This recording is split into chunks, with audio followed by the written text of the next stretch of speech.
Vážení hostia, vážený pán starosta, kolegovia, žiaci, aj bývalí žiaci a žiačky našej školy, pozdravujem tam dozadu. Teším sa.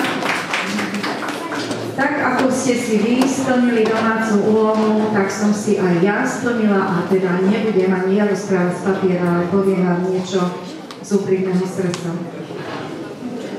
Veľmi sa teším, že ste si pre seba pripravili takýto krásny program, že ste si dokázali urobiť radosť, že ste sa tešili jeden z druhého, že ste ocenili snahu tých druhých a verím, že na budúci rok, keď sa tu stretneme, tak aj tí, ktorí sa mi prizerali, ale fandili tým spojeným spolužiakom, že sa zapoja ešte aj tí, ktorí sú takí menej smelí. Bolo tu už vypovedané, hádam všetko možné o Vianociach.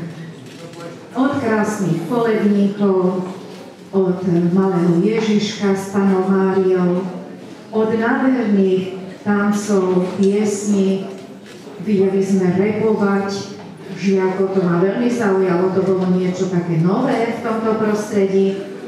Videli sme krásne moderné tance, vyfintené tanečničky, ktoré boli krásne aj namaľované, no dúfam, že len na tento program. A o Vianociach padlo mnoho krásnych slov. Preto mi dovolte na záver už len jeden krátky vinš. Nech sú šťastné, nech sú spokojné, nech sú bohaté, nech sa vám splnia všetky sny a túžby. Nech si pod stromčekom nájdete to, po čom najviac túžite. A všetkým želám milostiplné, požehnané vianočné sviatky v kruhu rodín.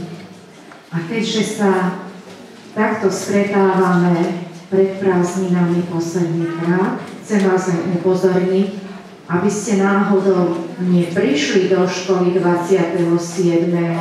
ale nie 28. ale až 11. januára. Stretneme sa až v budúcom roku. Užite si krásny čas.